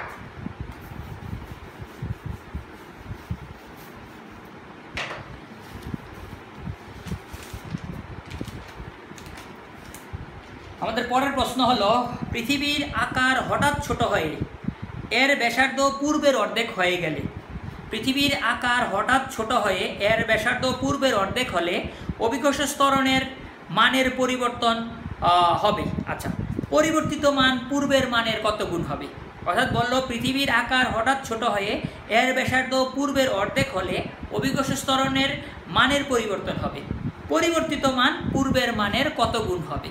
আচ্ছা, তা গুণ বের করতে হয় ভাগের মাধ্যমে। পূর্বের অবস্থা অর্থাৎ ছোট হওয়ার আগে আমরা জানি পৃষ্ঠীয় অভিকর্ষ ত্বরণ নির্ণয়ের সমীকরণ হলো G = gm/r²। তাহলে G1 = হবে gm/r1²। এটা হলো ওই যে ছোট হওয়ার আগে। আচ্ছা, এরপরে আসো ছোট হওয়ার পরে যদি ধরি G2 = gm/r2²। এখন ব্যাসার্ধ পূর্বের ব্যাসার্ধর কি হয়েছে? পূর্বের ব্যাসার্ধের অর্ধেক, তাহলে আদি ব্যাসার্ধ ধরলাম r1, পরিবর্তিত ব্যাসার্ধ r2 = পূর্বের ব্যাসার্ধের অর্ধেক r1/2। তাহলে এই r2 এর মান কত হবে? এই r2 এর মান হবে r1/2²। এই r2 এর মান হবে r1/2²। তো আমরা জানি গুণ বের করে ভাগের মাধ্যমে এটাকে না দ্বারা ভাগ করে দিব। তাহলে G2/G1 = হবে আমাদের এখানে gm/r1/2²। আচ্ছা, আর এটা যদি উপরে উঠে যায়, যেহেতু আমি সরাসরি করে ফেলতেছি, r1² হলো gm, r1² হলো gm। তাহলে আমাদের কি দাঁড়ালো বিষয়টা? এই gm কাটা যাবে, তাহলে রইল কি? রইল হচ্ছে r1² হলো r1²/4। এই r1² এই r1² কি যাবে? বাদ যাবে, তাহলে এই 4 উপরে উঠে যাবে 4। তাহলে আমরা লিখতে পারি G2 = 4G1। অর্থাৎ আমরা বলতে পারি যে পরিবর্তিত অভিকর্ষ ত্বরণ পূর্বের অভিকর্ষ ত্বরণের 4 গুণ হবে। পরিবর্তিত অভিকর্ষ ত্বরণ পূর্বের অভিকর্ষ ত্বরণের 4 গুণ হবে।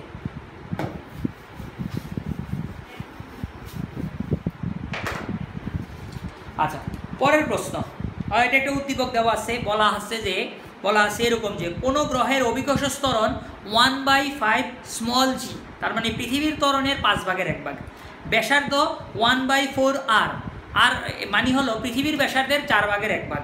এখানে G এবং R যথাক্রমে পৃথিবীর অভিকর্ষ ত্বরণ ও ব্যাসার্ধ। আচ্ছা, প্রথম প্রশ্নে বলছে দুইটা প্রশ্ন এখানে। প্রথম 1 নং প্রশ্নে বলছে গ্রহটির মুক্তিবেগ কত? গ্রহটির মুক্তিবেগ কত? তো মুক্তিবেগের সমীকরণ আমরা জানি কি? VE = √2gr। আচ্ছা, যেহেতু পৃথিবী না, অন্য গ্রহ, অন্য গ্রহের ব্যাসার্ধ, তাহলে G'(r')। তাহলে এইখানে বলে দিল যে ওই গ্রহের অভিকর্ষ ত্বরণ পৃথিবীর অভিকর্ষ ত্বরণের 5 ভাগের 1 ভাগ, তার মানে G' = g/5।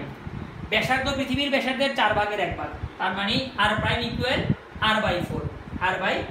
তাহলে আমরা লিখতে পারি কত? আমরা লিখতে পারি এখানে 2gr/ কত?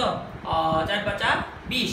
তাহলে আমরা এটাকে 1/20 √20 যদি বের করে নিয়ে আসি, রইল কত? √2gr। এই যে √2gr এটা কার?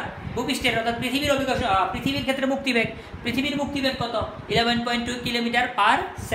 তার মানে আমরা এখানে লিখতে পারি হচ্ছে গিয়ে 1/√2g, এটা মানে হলো VE, অর্থাৎ পৃথিবীর মুক্তিবেগ। এখানে প্রাইম দিয়ে দেই, এটা হলো পৃথিবীর মুক্তিবেগ।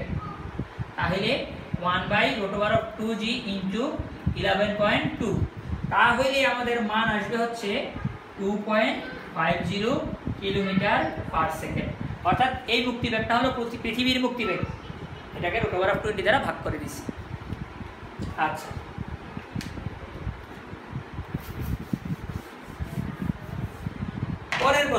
পরের প্রশ্ন বলল যে পৃথিবী হতে 588 নিউটন ওজনের একটি বস্তু ওই গ্রহে নিয়ে গেলে বস্তুটির ওজন কত হারাবে? পৃথিবী হতে 588 নিউটন ওজনের একটি বস্তু ওই গ্রহে নিয়ে গেলে বস্তুটি কত ওজন হারাবে? আচ্ছা, প্রথমে আমরা ওই গ্রহের ওজনটা বের করি। আমরা জানি ওজনের সমীকরণ কি? ওজনের সমীকরণ হলো W = mg। ভর কিন্তু স্থির, পরিবর্তন হয় অভিকর্ষ ত্বরণ। অভিকর্ষ ত্বরণ বাড়লে ওজন বাড়বে, অভিকর্ষ ত্বরণ কমলে ওজন কমবে। যেহেতু ওই গ্রহের অভিকর্ষ ত্বরণ পৃথিবীর অভিকর্ষ ত্বরণের 5 ভাগের 1 ভাগ, তার মানে ওজনও হবে 5 ভাগের 1 ভাগ। তাহলে ওই গ্রহের ওজন আমরা লিখতে পারি ওই গ্রহে ওজন হবে কত? 1/5 588 নিউটন। খেয়াল করো, যেহেতু অভিকর্ষ ত্বরণ যত গুণ বৃদ্ধি পাবে ওজন তত গুণ বৃদ্ধি পাবে, অভিকর্ষ ত্বরণ যত গুণ হ্রাস পাবে ওজন তত গুণ হ্রাস পাবে। যেহেতু ওই গ্রহের অভিকর্ষ ত্বরণ পৃথিবীর অভিকর্ষ ত্বরণের 5/1 তার মানে ওই গ্রহের ওজন হবে পৃথিবীর ওজনের 5/1 তার মানে 1/5 × 588। এই 588 হলো পৃথিবীতে, তাহলে ওই গ্রহে কত হবে তার 5/1 তার মানে 117.6 নিউটন। এটা হয়েছে ওই গ্রহের ওজন। তাহলে হারালো কত পৃথিবী থেকে, এটা ম্যানেজ করতে হবে। তাহলে হারানো ওজন ইকুয়াল হবে 588 মাইনাস 117.6 অর্থাৎ 470.4 নিউটন। এটা হলো তার হারানো ওজন, আর এটা হলো ওই গ্রহের ওজন। ধন্যবাদ।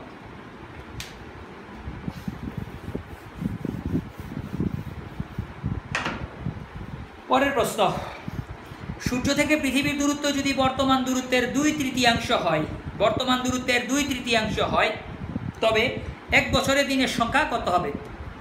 কেপলারের তৃতীয় সূত্র। বর্তমান দূরত্বকে ধরলাম আমরা r1, পরিবর্তী দূরত্ব r2, কয় তৃতীয়াংশ? 2/3, 2/3 অফ r1। তাহলে বর্তমানে আবর্তনকাল t1 ইকুয়াল 365 দিন, পরিবর্তিত আবর্তনকাল t2 ইকুয়াল what? আমরা জানি কি? আমরা জানি t2 square by t1 square equal r2/r1 cube. আচ্ছা, আমরা মূলত এখানে কার মান বের করব? t2 এর মান বের করব। তাহলে আমরা লিখতে পারি t2 square equal t1 square into r2 মানে কত? 2/3 r1 তো r1ই থাকবে, এটা হবে কিউব, r1 কাটা গেল। তাহলে রইল কি এখানে 365 স্কয়ার ইনটু 2/3 কিউব। আচ্ছা, 365 স্কয়ার বাই হলো 2/3 কিউব। হ্যাঁ, এখান থেকে আমরা মূলত কার মান বের করব? t2 এর মান বের করব। তো এটার রেজাল্ট আসছে, এটাকে বর্গমূল করব। তার মানে আমাদের t2 এর মান আসলো হচ্ছে 198.68 দিন। প্রথমে আমাদের এই যে রেজাল্টটা আসবে, রেজাল্টটা কিন্তু t2 স্কয়ারের মান। আমরা পরে যে মান আসবে সেটাকে আমরা বর্গমূল করলে আমাদের রেজাল্ট আসবে এটা। আচ্ছা,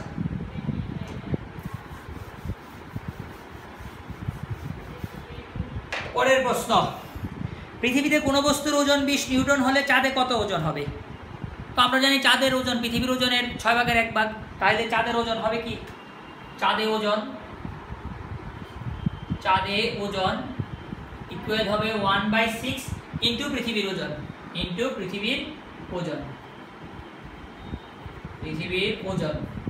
তো 1/6 পৃথিবীর ওজন কত? পৃথিবীর ওজন হলো 20 নিউটন, তার মানে 20, তাহলে হবে 3.33 নিউটন।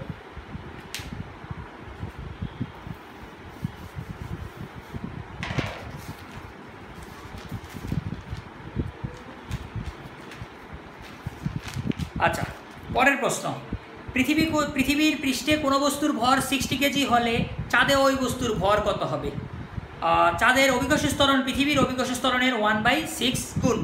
আচ্ছা, এটা একটা টেকনিক্যাল প্রশ্ন। আমরা জানি পৃথিবীতে ভর যা হবে চাঁদেও কিন্তু ভর তা হবে, ওজন 1/6 গুণ হয়, কিন্তু ভর কিন্তু পরিবর্তন হয় না। পৃথিবীতে ভর যদি 50 কেজি হয় চাঁদেও 50 কেজি, পৃথিবীতে 60 কেজি হলে চাঁদেও 60 কেজি হবে।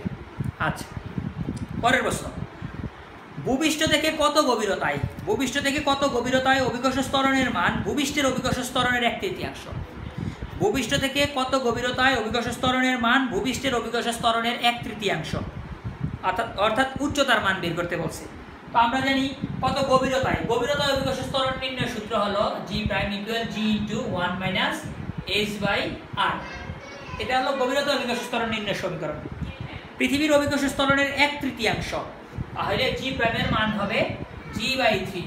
যেহেতু বলছে অভিকর্ষ ত্বরণের মান, কত গভীরতা অভিকর্ষ ত্বরণের মান, g প্রাইমের মান পৃথিবীর অভিকর্ষ ত্বরণের 1/3, তার মানে g/3 ইকুয়াল হলো g ইনটু 1 মাইনাস h/r। তাহলে এই জি কাটা গেল, রইল হলো এখানে 1/3 ইকুয়াল 1 মাইনাস h/r, বা h/r ইকুয়াল 1 মাইনাস 1/3, 1 মাইনাস 1/3। তো 1 মাইনাস 1/3 মানে হবে 2/3। তাহলে h/r equal 2/3, h equal 2/3 into r, অর্থাৎ 2r/3। অর্থাৎ এত উচ্চতায় অভিকর্ষ ত্বরণের মান পৃথিবীর অভিকর্ষ ত্বরণের মানের 1/3 হবে।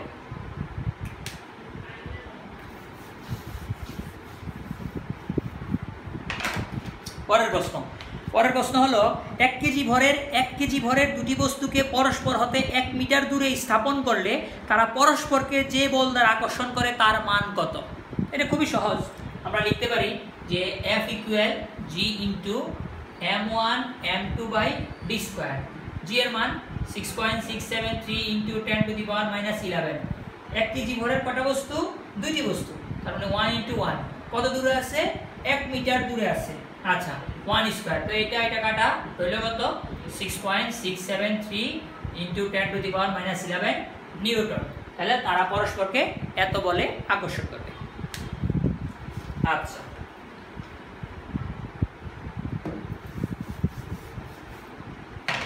পরের প্রশ্ন হলো RU4R, মানে RU4R ব্যাসার্ধ বিশিষ্ট বৃত্তাকার কক্ষপথে প্রদক্ষিণরত দুটি কৃত্রিম উপগ্রহের পর্যায়কালের অনুপাত কত? দুটি কৃত্রিম উপগ্রহের পর্যায়কালের অনুপাত কত?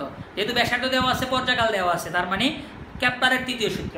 তাহলে আসো, কেপলারের সূত্র যদি আমরা যাই, আমরা লিখতে পারি কত? আমরা লিখতে পারি হচ্ছে এখানে T1 square by T2 square equal R1 cube by R2 cube. আমরা এখান থেকে লিখতে পারি। আমাদেরকে অনুপাত বের করতে বলছে, তাহলে R1 এর মান কত? একটার মান হলো R, আর একটার মান কত বললো? 4R। R2 এর মান ধরলাম আমরা 4R, ধরলাম না, আমাদেরকে দিয়ে দিছে। R1 কে ধরছে এখানে R1 equal R, R2 equal 4R উদ্দীপকের প্রশ্ন অনুসারে। এই আর কাটা গেল, তাহলে 1/4 কিউব মানে হলো 1/64। তার মানে আমরা লিখতে পারি কি? T1 square by T2 square equal এটা। এখন আমরা যদি অনুপাত বের করতে চাই, বর্গমূল করতে হবে। আর মানে হলো T1 বাই T2 ইকুয়াল 1/√64।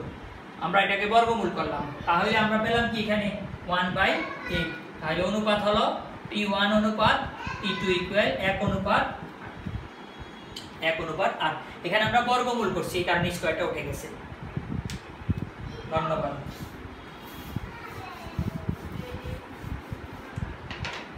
পরের প্রশ্ন, মঙ্গল গ্রহের পৃষ্ঠে জি এর মান দেওয়া আছে 3.8 ms/2, এর ব্যাসার্ধ 3 × 10³ কিলোমিটার। মঙ্গলের পৃষ্ঠে মুক্তিবেগ কত? খুবই সহজ প্রশ্ন। মঙ্গলের পৃষ্ঠে মুক্তিবেগ v √2gr, তার মানে 2g। মঙ্গলের অভিকর্ষ ত্বরণ দেওয়া আছে 3.8, ব্যাসার্ধ দেওয়া আছে 3 × 10³ দেওয়া আছে, কিলোমিটারে দেওয়া আছে। আমরা এটাকে মিটারে নিয়ে নিলাম, 10⁶। আমাদেরকে দেওয়া ছিল 3 × 10³, আমরা কিলোমিটার ছিল, আমরা এটাকে মিটারে নিয়ে গেছি। আচ্ছা, তাহলে আমাদের এখানে মান চলে আসলো 7493 মিটার পার সেকেন্ড। আমরা যদি এটাকে কিলোমিটারে নিই, 1000 দ্বারা ভাগ করব, 4.77 কিলোমিটার পার সেকেন্ড। অর্থাৎ মঙ্গলের ক্ষেত্রে মুক্তিবেগের মান হলো এটা, মঙ্গলের পৃষ্ঠে মুক্তিবেগের মান হলো এটা।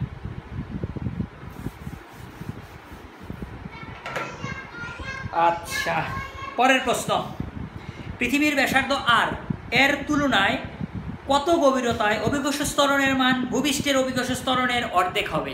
এটার মধ্যে একটা কিছুক্ষণ আগে আমরা করছি।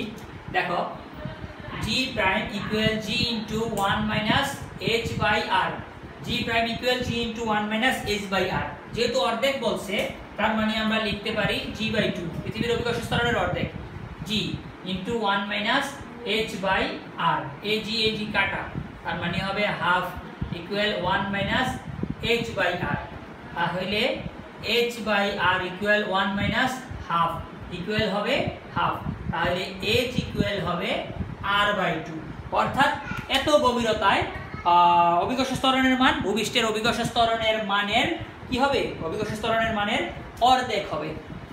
তো অনেক অঙ্ক করা হলো, এখানে তোমাদের এমসিকিউগুলো নিয়ে আলোচনা করা হলো, জ্ঞানমূলক অনুধাবন, প্রয়োগ, উচ্চতর দক্ষতার যে অঙ্কগুলি আছে এমসিকিউর মধ্যে, এগুলো নিয়ে আলোচনা করা হলো। তোমাদের প্রত্যেকটা টপিক্সের প্রত্যেকটা অংশ থেকে আমি একটা অঙ্ক করার চেষ্টা করছি। তোমাদের এই অংশগুলি বা এই ক্লাসটা যদি তোমরা মনোযোগ দিয়ে দেখতে পারো বা মনোযোগ দিয়ে নিতে পারো, তাহলে এই অধ্যায় থেকে আসলে আমরা অ্যান্সার করতে পারবা, তোমরা অ্যান্সার করতে পারবা এগুলি। তো এখন যে কথাটা বলবো সেটা হলো, প্রত্যেকটা টপিক্স ভিত্তিক যদি তোমরা পড়ো, তোমাদের জন্য তোমার ভালো হবে। তো আজকে এতটুকুই। ভালো থাকো, সুস্থ থাকো, অবশ্যই বাসায় থাকো এবং বিজ্ঞানের সঙ্গে থাকো। ধন্যবাদ।